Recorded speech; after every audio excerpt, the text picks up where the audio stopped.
This conference will now be recorded. This is the Tick-Tock clock book. And you can see right here in the middle, we have the clock and we can move all the hands around. So let's look and see more about Tick-Tock clock.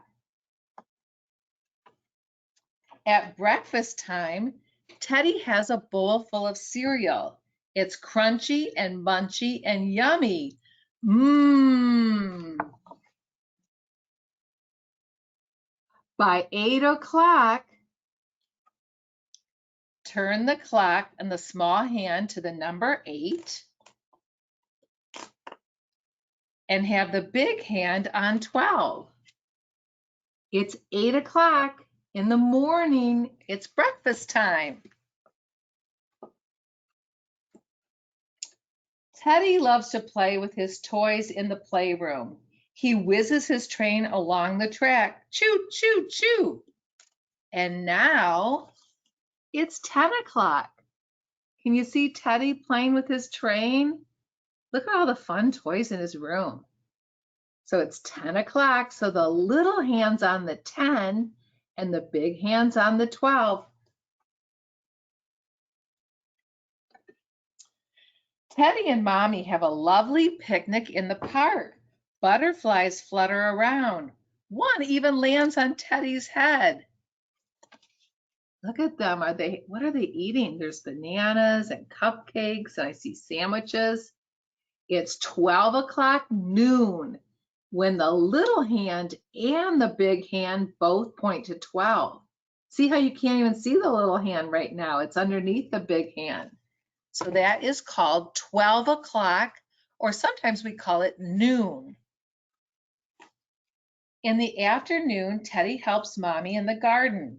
Teddy's red watering can goes splish splash. It's 2 o'clock. Let's see, so the clock has the big hand on 12 and the little hand on 2, and it's in the afternoon, and you can see they're working in the garden.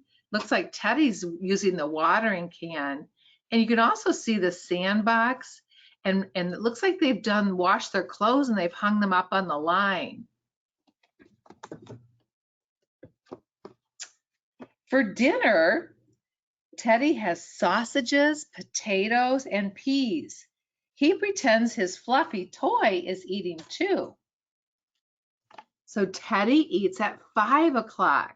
So see the small hands on the 5 and the big hands on the 12, and they're eating their dinner.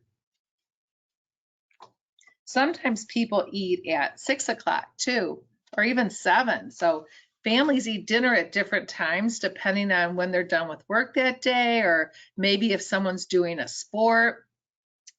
Teddy's getting very sleepy now. And when Mommy puts out the light, he says, "Good night, Mommy." And she says, "Good night, Teddy. I hope you have sweet dreams." Teddy goes to bed at 7 o'clock.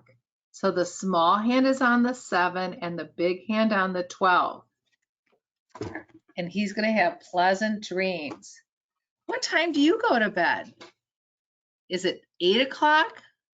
Sometimes it could be 7:30. So that's halfway between 7 and 8. Well, I hope you like the story, and I hope you know how to tell time using a clock. I know a lot of times today we look at clocks that just have numbers. They don't have a face. We call this a face of a clock. And sometimes you'll look at a clock and it just says 12, 2 dots, and 14. So instead of using a face clock, it just gives you the numbers. But it's still good to be able to tell the time by a face clock too. So I hope you liked our story, and I look forward to seeing you soon.